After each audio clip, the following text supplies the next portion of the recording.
that. I went from drug addict, drug dealer, bad life to marrying a pastor's daughter that never did anything bad. She didn't, no drugs, no beer, no nothing. And if you're in a good environment that everyone wants to grow, the harvest will grow and you get to reap reward from all these harvests. So you help Johnny and Jill and Jackie and they're growing. So you plant the seed, someone else comes in water, the harvest grows, we all reap. Like I have a goal.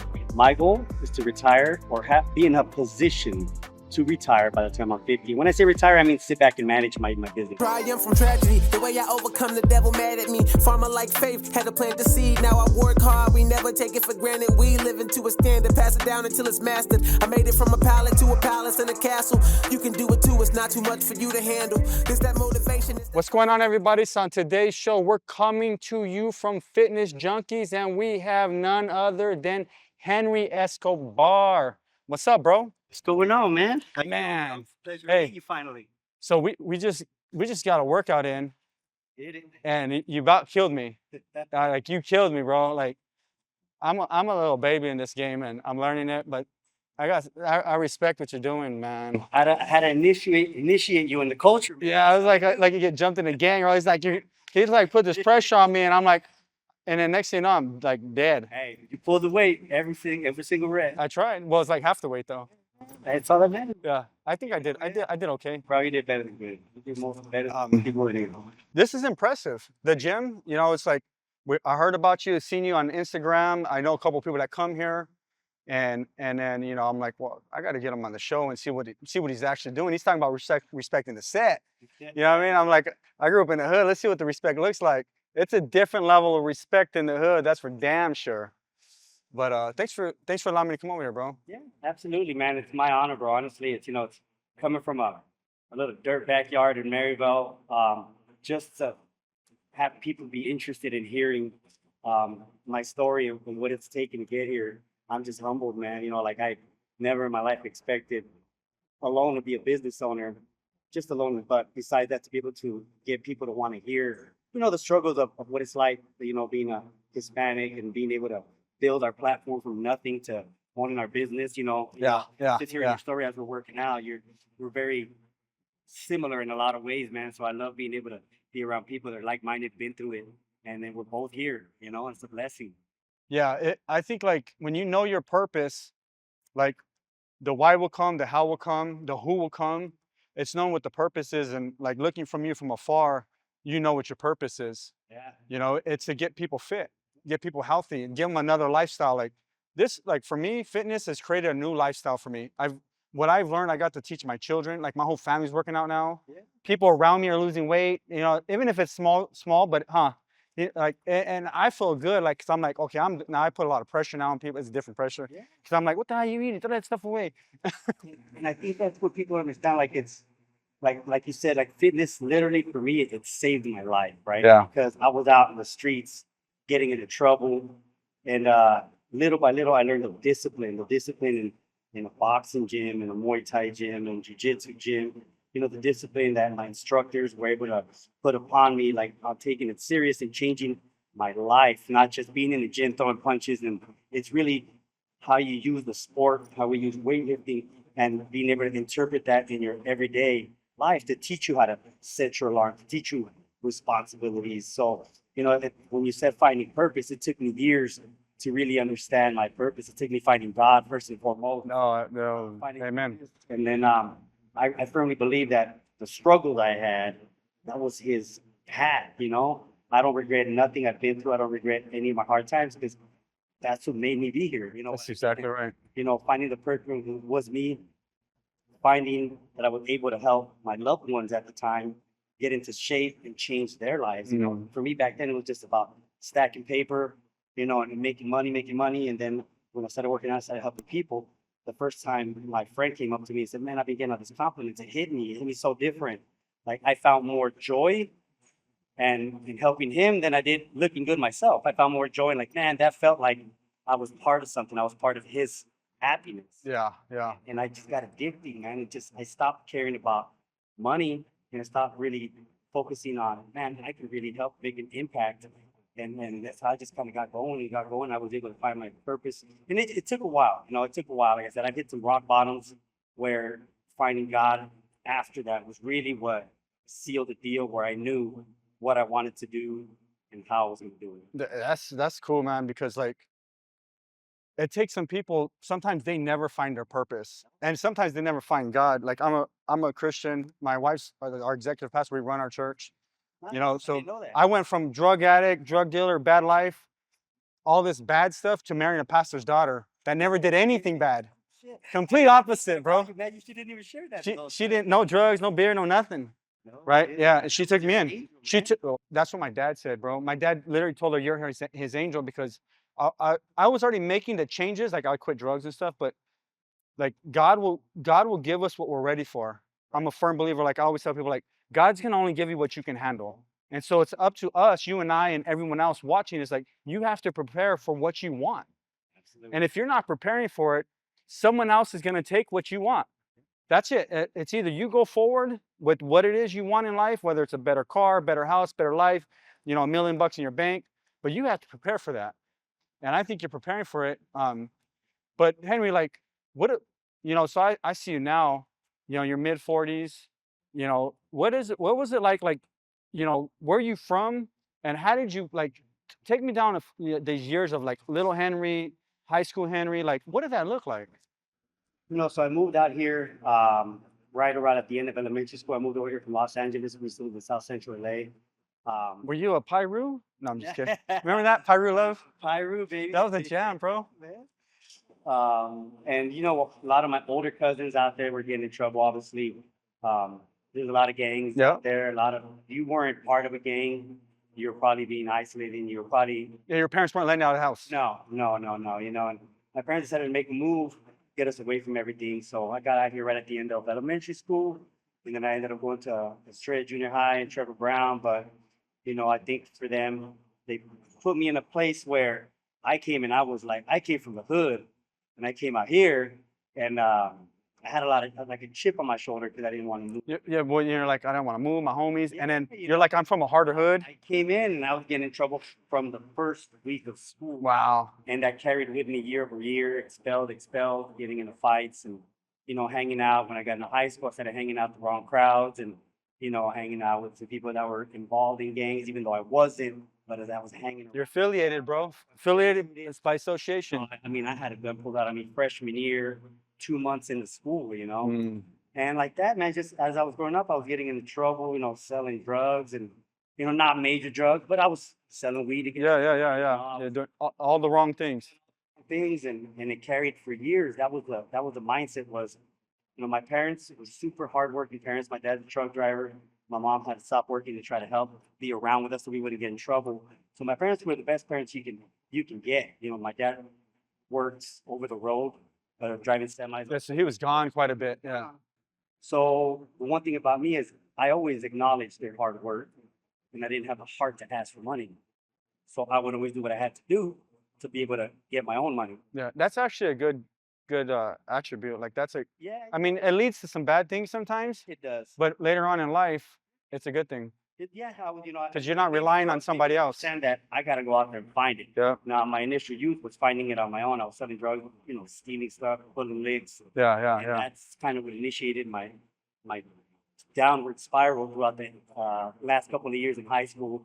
Right after graduation, I was hot. So you did graduate from high school. I did undergraduate. That's a good thing. Got my high school diploma. I was into party crews, bar clubs, drugs. I was doing drugs on the weekend. I would say the normal life for us at that age, right? Coming from Maryville, that was wasn't nothing. So for you guys watching is, we talked before this, and we kind of grew up the same way, the same areas, kind of the same circles. Indirectly, we knew the same people doing the same stuff, and so that's what's crazy is like, yeah, Cross paths at some point. yeah, back in the day. probably, yeah, and I understand it. Like I understand what it like. That's what's cool. Like, and I'm sure you're the same way. Is right. Like right now, I have a heart to help people when they're living, like doing bad stuff, like when they're changing. Yeah. I don't want to help you. It's hard to help you when you're in the middle of it because I don't want to be around the dope. But if you want to make a change, I have a heart for that because I was that guy. I was that kid. 100%. You know what I mean? I still get a lot of friends that are still not necessarily doing bad things anymore, but they never excel. They were complacent living that average 9 to 5, Yeah, enough yeah. to survive. Don't have that drive. And for me, it's like it took me 30 something years to understand that you could do anything you want Yeah, as long as you're willing to work for it. I don't yeah, care what yeah, it is. yeah, yeah, It's yeah. just gonna come down to your work ethic, you know. And now Can you keep my phone? I preach to people now, and it's like, bro, like you can open up a business, you can get the degree, you can do this, but if you're worried about, and then it comes down to fear. That's what I really realize. Everything comes down to fear. Yeah, yeah, Fear of losing that little salary, the fear of losing your hourly wage, of taking the risk with whatever you've invested, the little things you have at home. But I would believe, man, with a calculated risk, you know, planning a nice business plan, well, the ceiling is untapped. And I really, really realized that throughout the years. And when I get trainers in here, I don't want trainers just to be here for the rest of their lives. When I talk to trainers, I'm like, what's the goal, bro? yeah. You know, what's your 2 year, what's your 5 year, what's your 10 year look like? What are you doing towards it? You write a business plan out for every quarter. At the end of the year, are you going to reflect and look back to see if you took the steps that are moving forward, not just being a trainer for the rest of your life? Yeah, yeah, Just want to be yeah. a business owner. No, it's true, man, because like I've been in business, I think almost 17 years, and ups and downs. I'm doing, you know, thank God I'm doing good, really good. And but I tell people the same thing. It's like you gotta want more in life. There's no way you can be content with the 9 to 5, right? And I tell people all the time, I'm like, listen, I'm no different than you. I work half days too. The difference, my half day is 12 hours. Yeah, she got amen. You know what I mean? And you want to work 4 hours. I'm working half day, 12 hours. There's a reason why I have more than you, right? For whoever's watching that, there's a reason why. It's not because I'm smarter than, well, I probably am smarter than you, but it's not that. It's those 12-hour half days. Yeah, on my day is 5 to 5 here, and I go home, and then I log in and I check my website to see if I've sold clothing. I'm checking client stuff. I'm working on trying to build events and network. This is a 24/7 job. I always tell people Sundays, I answer my phone all day. I'm here, I'm cleaning, I'm hands-on, you know, like being involved in every single thing I have Yeah, going on. yeah. Like to have control and know where my opportunity is. I'm glad you like that because I remember like starting, you know, I'll be the same thing. I'll work 18 hours a day.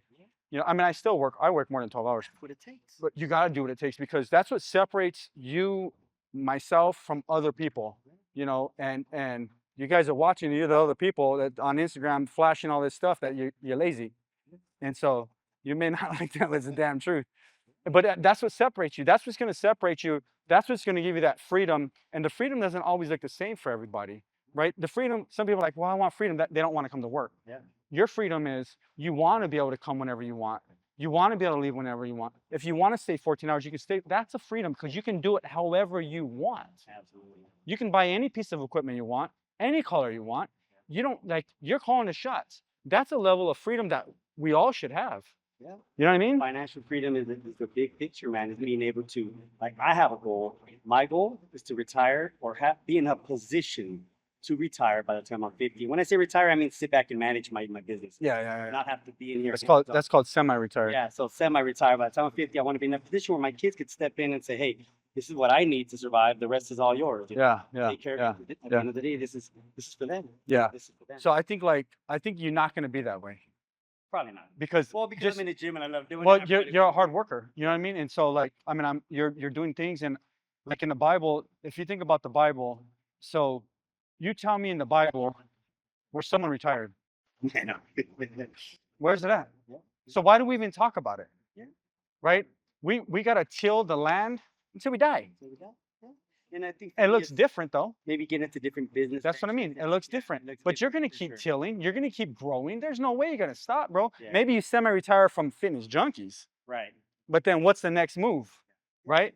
You know what I mean? Always looking for opportunities. Yeah. So I always tell people like, I'm like, where on the Bible? Where does it say they retired? I mean, dudes were living old, long, right? But nowhere does it say. What it says is take care of your land. Yeah. And I think it comes down to being able to put we're working smarter, Yeah. not necessarily harder. I would say you still got to work hard, but Yeah. smarter and harder. Yeah. Being able, and that might filter into more of a management role where I can really Yeah. hire the right people, get the Yeah. right people in place, Yeah. to be able to continue to grow into different avenues of fitness. For me, that's my thing. That's what I want to do. Yeah. Because you're not gonna stop because once you get this going, you got a clothing brand, you got a supplement brand, you got a this brand, you got that brand, and it's just gonna keep going. Yeah, absolutely. And all it is working smarter and not harder. What that means to me is creating more systems, putting systems in place.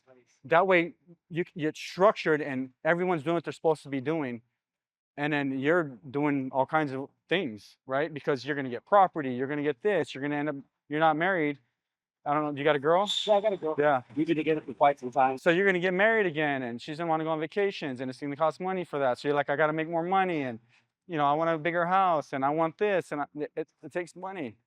Yeah, and I think that's where having a system in place sometimes is, I think, the hardest part where people struggle. Yeah. Is I'm a firm believer in writing everything down, having your business plans, reflecting, being able to adjust on the go, because everything changes every day. The economy changes, which makes us financially have to adjust some of the things where we're investing our money, Yeah. where we're spending our time, and it's not easy. Like I said, I work long hours, but I continue to find ways to continue to be a little more creative on the ways I market for my business, and I adjust on the go. Yeah, yeah. I think you're doing a great job. Like we all got to learn. I've learned, especially these last couple of years, to audit myself, Right. audit every system we're doing, every person's position, and seeing what it is we're doing right, what it is we're doing wrong. You know what I mean?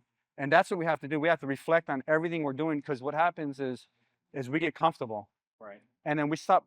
First we stop looking at ourselves. Right. Yeah. Once you stop looking at yourself, you start putting blame on others. And once you start putting blame on others, you actually stop looking at them. Yeah. You're just looking at an excuse and a reason, right? So you got to put that mirror right back in your face and say, okay, what can I fix?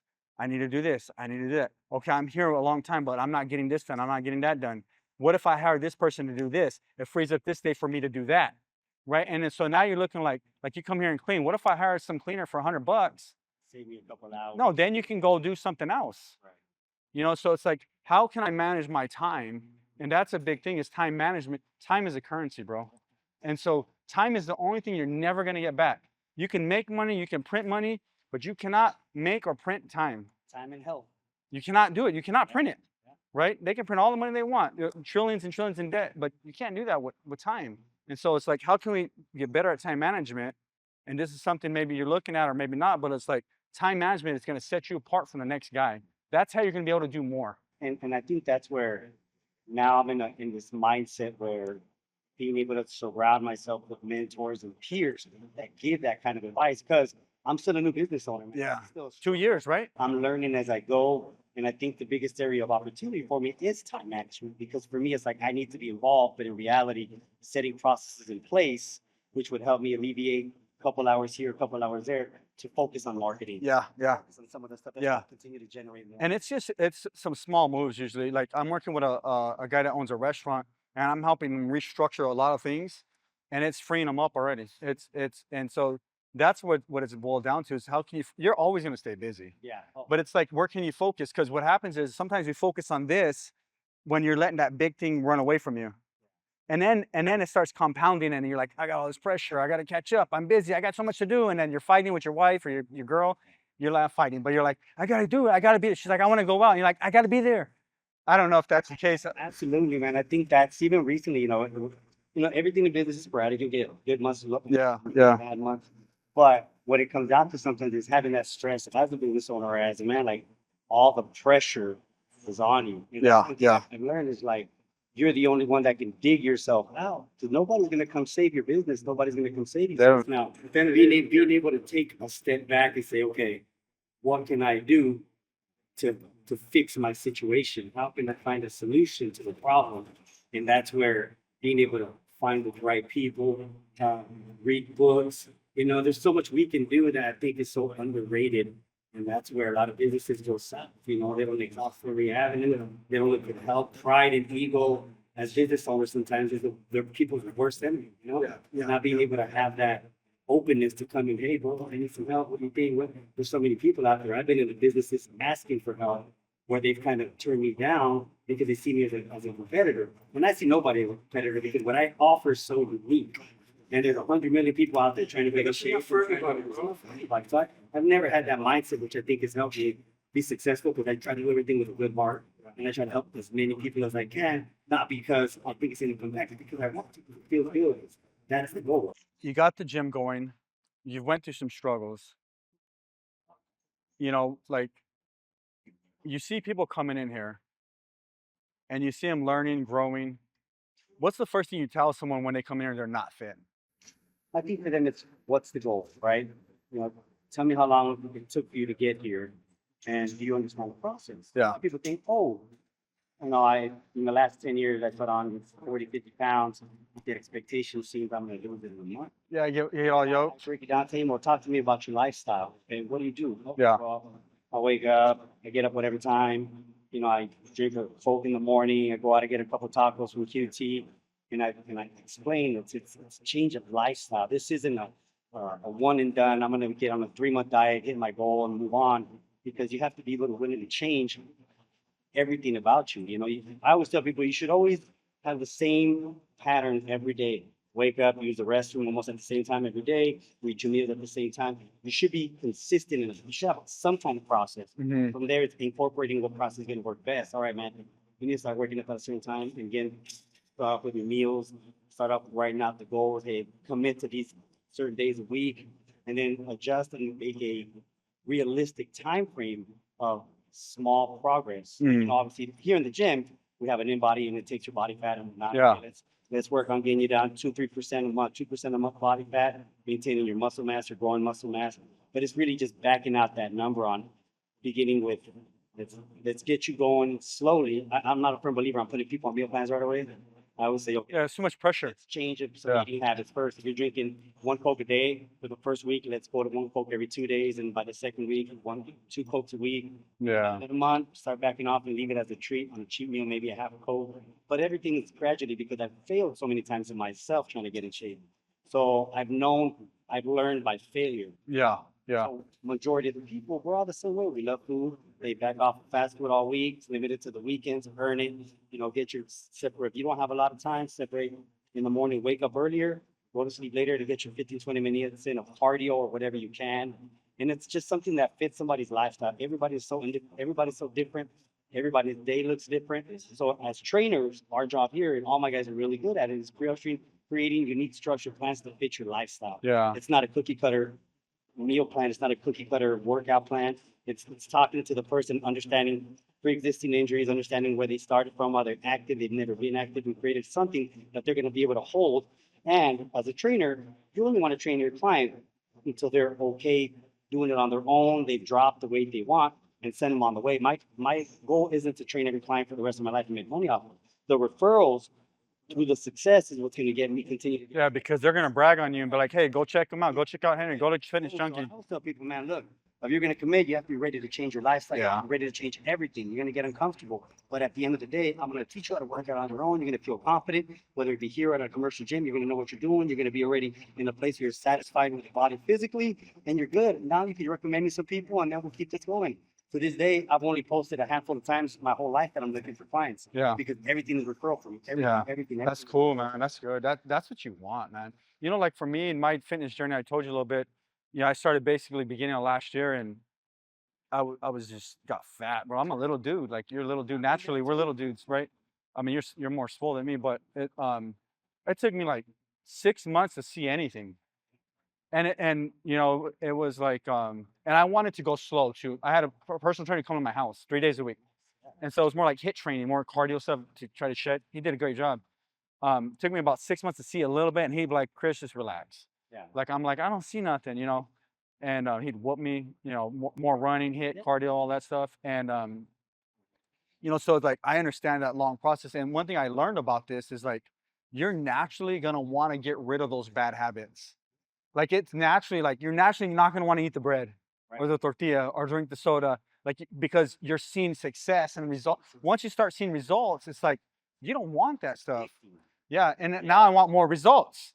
Like so then if I want more results, I'm like, okay, I like it's kind of like when I quit doing drugs, right? It's like I felt good, like not on meth and stuff, and then like I'm and I'm further and further away from it, and then next I'm like getting rid of everybody that is on meth or close to meth, or that I don't even go down the block where the meth is, or it's the same thing. Like I don't like going to QT because you go in, there's like snacks everywhere. I try to get gas outside because I don't want to get a little taquito or something, man.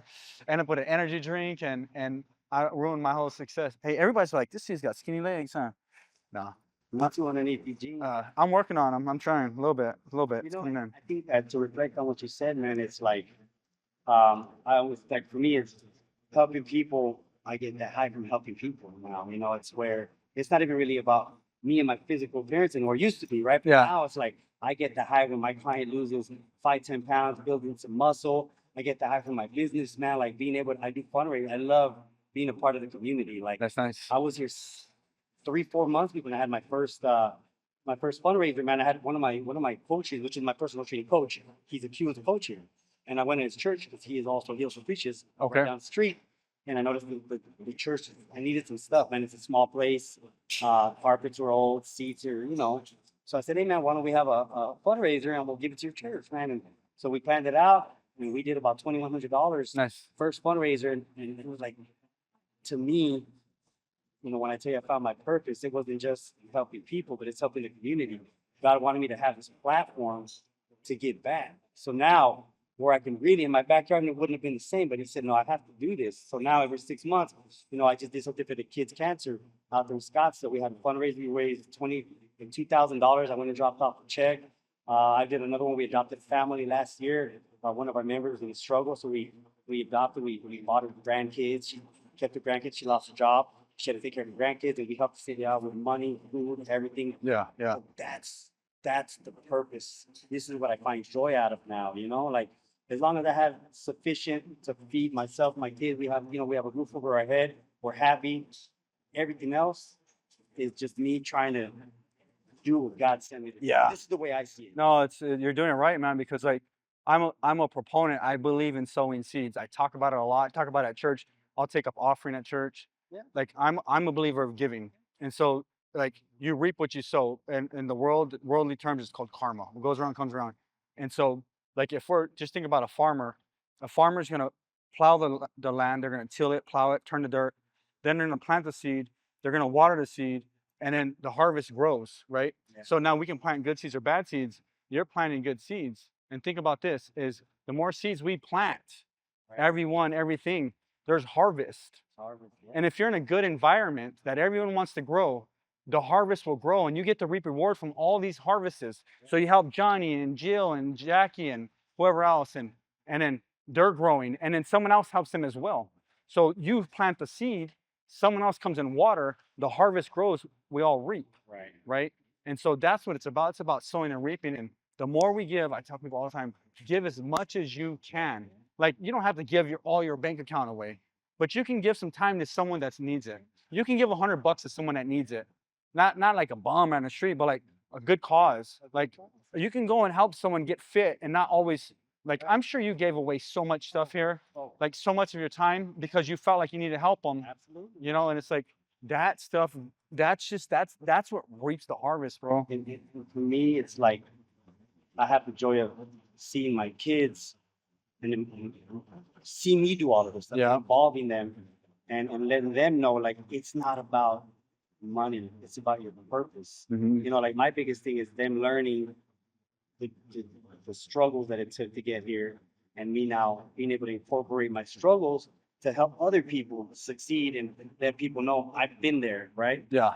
I've been through those struggles and how to help people navigate, the younger people especially. I have a soft heart for kids and just young trainers coming in, young members coming in. One thing about our community, man, is because we had a lot of time. We talk a lot about religion here. We have sit downs, we talk a lot. You're not gonna find a place we go in there and talk as a man and say, hey man, I'm having a hard time right now, bro. Like I'm going through it. I had these conversations week over That's week good. with different people because we offer an outlet to every man, and we offer them an outlet. Hey, if you ever want to talk, man, I've been DM'd by people in my gym about struggles at midnight responding to texts, and it feels good to be able to know that I'm impacting lives. And they trust you. Yeah, they trust you. It's you. Like I think we're all an addict at some point, Yeah. and then now it's transitioning to addiction, right? And then I think like, and this is my opinion. People could say I'm stupid, or whatever. I don't even care. Pay my bills. I'll listen to you. You don't want to pay my bills. So like, I think you have to be selfish to be able to become selfless. Right. Yeah. Yeah. You have to want to get it first to be able to get it. And so when a lot of religious people will say, well, you got to be selfless first. Well, they don't have nothing to give. Right. You got to be able to get it to give it. Right. And so that's where people got it twisted. Is one is they don't get it, or when they do get it, they're so close fisted that they don't want to give it. And so there's a balance, you know what I mean? And that's, I think you find that balance was super cool, bro. And when you say something, you have to get a little selfish. I had to be selfish with my time. You know, with the group of my best friends. I love my best friends. You know, I love them all. I don't hang out with Except for you, bro. The one, you know who you are. But I don't hang out with them as much anymore because my mentality isn't the same as it was 10 years ago. You know, like I understand that the circle I surround myself is where I'm fitting, right? So now I'm surrounding myself with people that are successful in fitness and business, and I'm growing with them. You know, if I'm back in the hood right now, I'm gonna be plateaued because nobody's. They're going to want to chill and drink. Right. Let's go drink, and the next thing you know, someone's in the corner of the coat. You know, so you know, I always separate enough time to where I'm able to spend time with some of those friends that they all know me. They understood, and they're my real friends. So they don't mind. They understand my. You can work out, bro. You can work out. Yeah. Yeah, we get a shot about Get a shot. my Viking athlete right here. Hey, man, Chris. My strongman athlete. Oh, yeah. You doing some powerlifting? No, you're good, bro. This is life. How much you squatting? Like 500, 600 pounds or something? Shit. I can do like 50 pounds. We just got to work a back workout. He killed me, bro. Keep this in the podcast. Yeah. Yeah, man. So I had to be selfish with my time, with my energy, bro. With Yeah, my love. Like, yeah. you know, that you have to know now I always tell people we're at that middle part of our life. We've already partied, we've done everything. We have the second half of our life. Yeah, we have 40, 50 more years, bro. Time and energy is very, very limited. So we have to use it with the right people and the right circumstances and surround ourselves around the right people. That way we continue to excel. And I want to extend my life. That's exactly right. The reason I'm in here doing this is because I want to extend my life as much as I can. So one day when I have grandkids, I'll be able to enjoy them as much as possible. Well, and fitness helps you extend your life. Like if we're bringing fitness into that. So Nutrition, mindset. one thing, like for me, as I started working out, I started learning, right? Then I started studying. Last year, I was doing the routines and stuff, but I wasn't learning why. Right. So a good kid was teaching me, but I wasn't learning why. Yeah. So then I tore my tricep, 40% tear, and then I stopped working out with them. So then I started learning my why. I started running the mountain 3 days a week, and then I started studying why. Then I started feeling real good, like this clarity came in, you know, and it's like the why comes in, and then I started measuring myself. And then so I did a little measurements before when I started, and I literally was like, when I was 234 is when I started. I was actually fatter than that at one point. No kidding. And so 234, and my biological age, if you're studying that, was 49. Yeah. And I brought it all the way down to 43. You know, and I felt good, dude. Like, it's like, I mean, I was like, I say I'm smart, but like now I'm like fucking flying. Besides my little back issues, I feel like I can fly, bro. Absolutely. It's like we changed who we are. Like I'm a whole different person that I was a year ago. You know, because every day mindset changes every day. Every day my focus changes every day, you know. And like I said, it's just about, I was thinking like, we just have to keep moving. We can't stay stagnant. Just keep moving. Even when my more stressful days, I'm in here, I'm working, I'm eating clean. Even if I have faith in nothing, I might have those rough patches where I'm just stressed. Yeah. But I still go through the motions of everything I have to do every day, regardless of what's up here. And then I come out of that funk, and then I've grown. Then I look back at the last month and say, oh, fuck, that was easy. Yeah. You know what? I got through it. It sucked, but I got through it. So the next time it comes around, I'm so familiar with these emotions. Yeah. I know I'm not going to stop working out because I'm depressed. I'm not going to stop doing what I got to do. I'm going to run right through it as much as it sucks. And then I learn more about myself. And we're always evolving. We're always learning. And the biggest thing is we're always adapting. If you can't adapt, man, you're sinking. I like that you're saying that because I'm going back to the Bible a lot because you brought up God and all that. So I'll talk about it in all my podcasts. But it goes back to the story of David. Like when David went to go fight Goliath, like he told the whole army, his brothers, everybody, the king, like, hey, I killed the bear and I killed the lion. You're saying the same thing. Like we have to remember what it is we did and how we defeated that thing, whatever it was, whatever we overcame, whether we quit drugs, you know, got out of a bad relationship, you know, hit 600 pounds on the freaking thing. You did it. Like, you know, and so we have to go back to those victories when we're getting our butts whipped and be like, I can do this. I did it before. Maybe it looked different, but I did it and I overcame it. So I think once we overcome something, it gives us another level of power. It takes us up a notch, and we stack these victories and we stack these victories. You know what I mean? And that's the goal. Experiences. Yeah. Experiences. To me, it's like the experiences that you go through in life from a kid will affect you, and everything you're going through it as you're aging, everything affects you in the long run. But it's how you use it. Are you going to use it to as an excuse on why you can't advance in life? Or are you going to use it as a tool to learn and say, okay, I've made these mistakes. I've been through these situations as a kid growing up.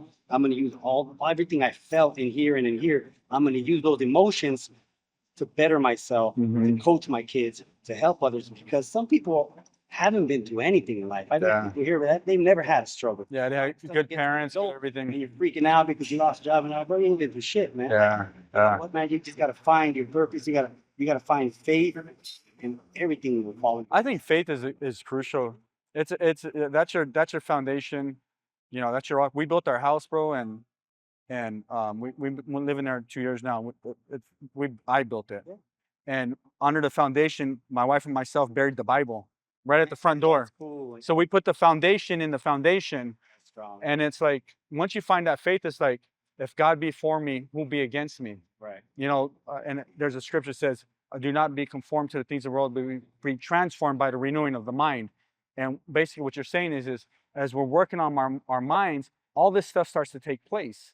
You know what I mean? So I have a question. So you started the business. Mhm. Do you feel like you've excelled in these last 2 years mentally, like sharper than ever, faster than ever, like spitting fire? You know what? I think I've done tremendous growth Yeah. because when I started this, I knew nothing about the business aspect of it. So I had to really get on my feet and get active on learning. You know, I didn't sit around in here. I sat in here, I coach my clients, and I hit the road to other gyms to ask for help. I'd get on, I'd go home, I'd get on YouTube, I'd read.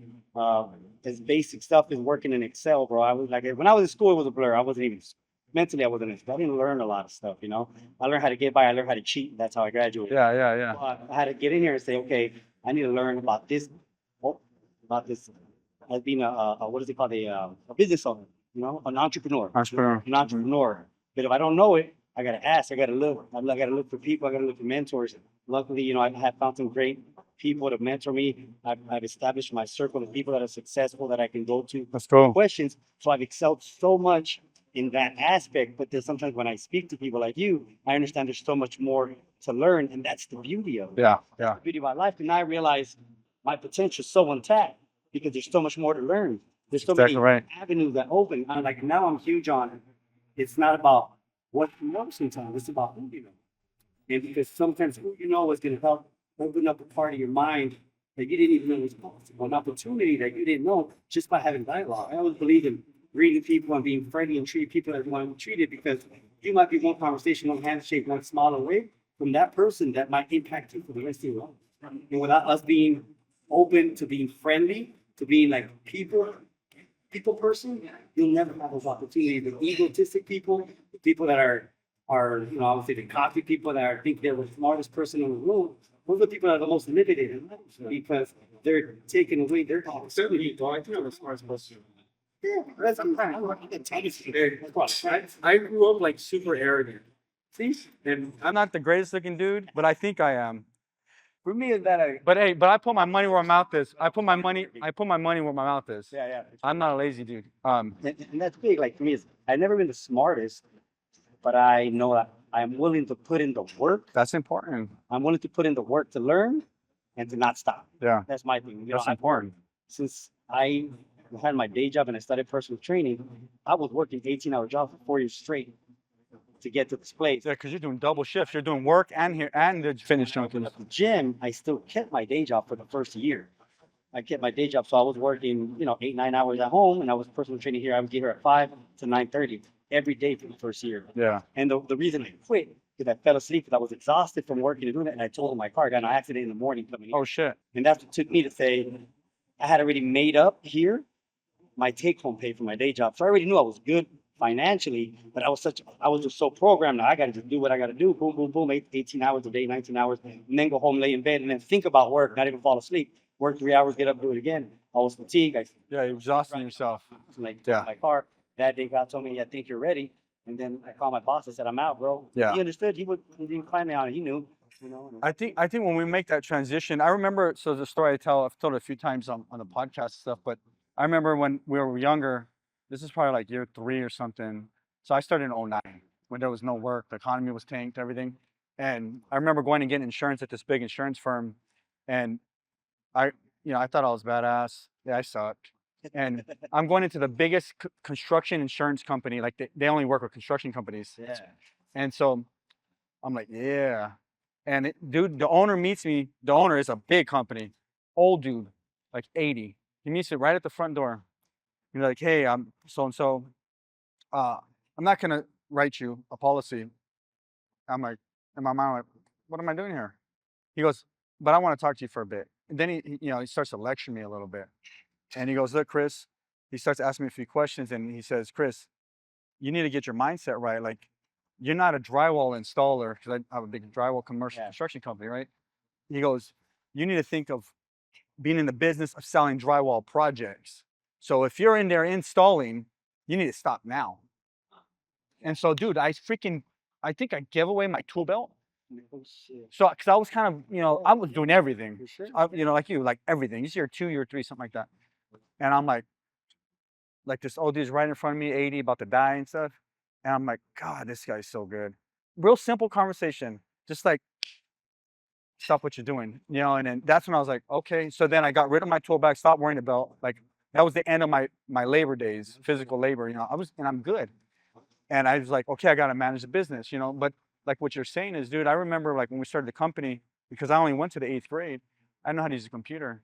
Yeah. And so I had to stay up every night learning the computer, bro. My wife would teach me. She graduated from high school. She's, ahead of me a little bit, right?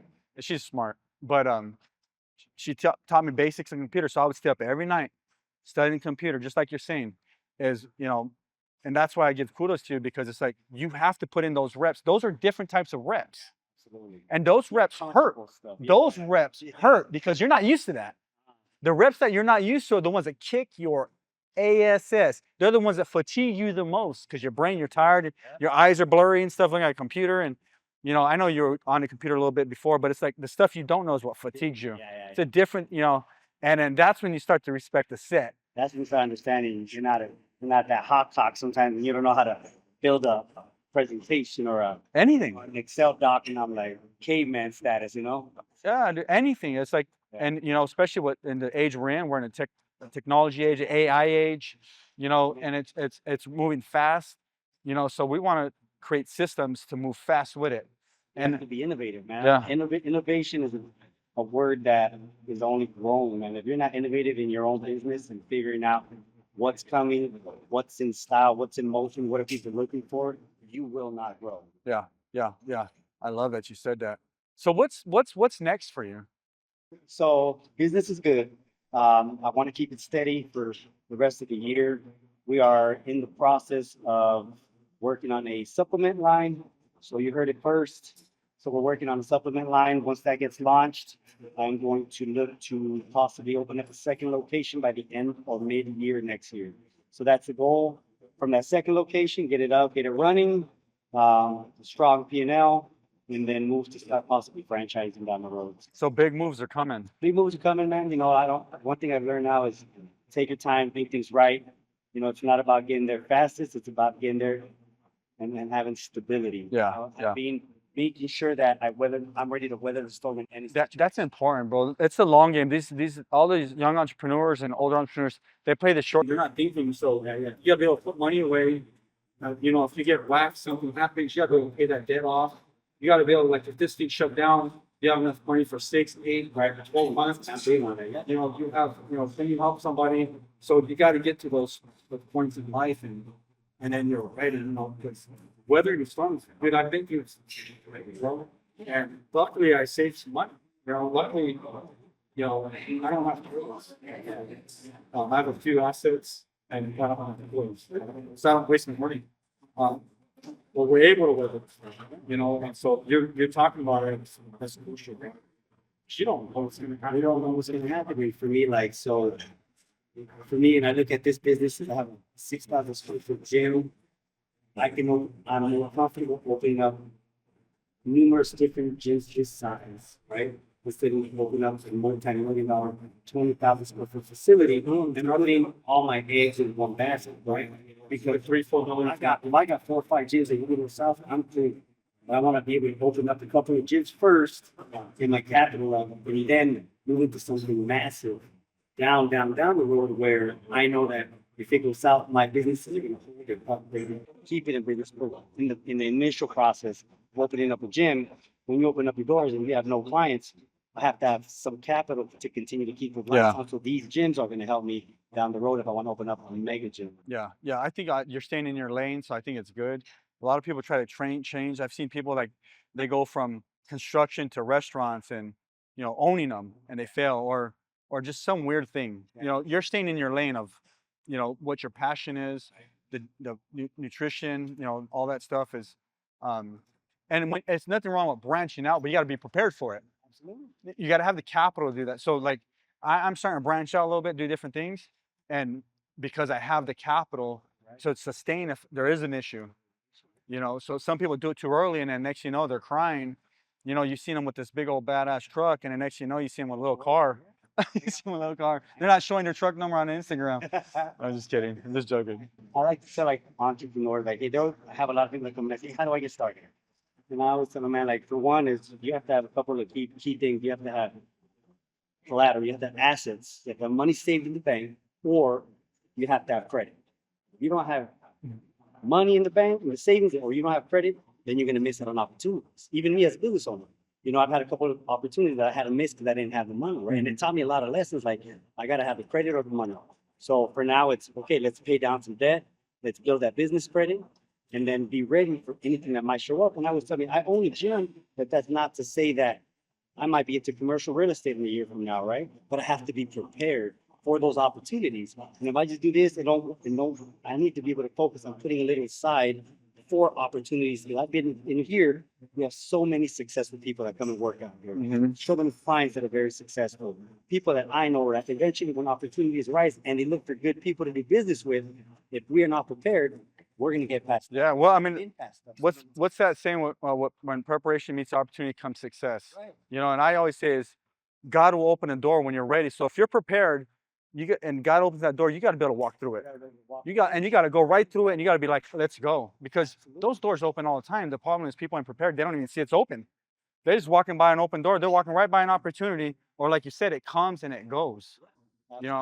And so that like shame on you for not being prepared. And I've had that moment a couple of times in the last 2 years where I was like, but I understand I'm new. I put on debt to open this, so now it's paid down. And I'm not talking crap. Oh, no, but it's what we want people to understand is these are true things, real things that Yep. for me, hey man, I want to be ready now for the next opportunity to take that business venture. It could be in anything, but this is my foundation. Yeah. I use my foundation to be able to help me to grow into other avenues. That's it. That cannot be fitness. That's it. I love it, man. I love it.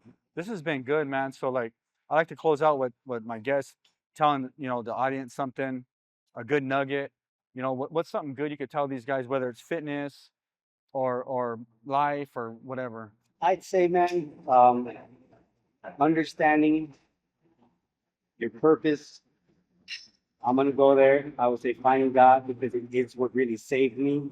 Amen. And really working towards something that is going to bring you benefit for your future. And I always mean that as, you want to be able to build something that you're going to be able to leave a legacy with. There it is. And it all starts off with a plan, No big business is built without having a plan, So you have to find your passion. You have to find what you're good at and be willing to work towards that in small steps. And once you get there, man, everything makes sense. I love it. So there it is, guys. Like legacy. And that came from Henry. Legacy. Everything you do in life should be about legacy. So if that's saving money, what am I saving it for? Am I going to buy some assets to leave to my kids? Are you going to leave them nothing? Or are you going to leave them 20 houses and 3 buildings? What you've got a choice.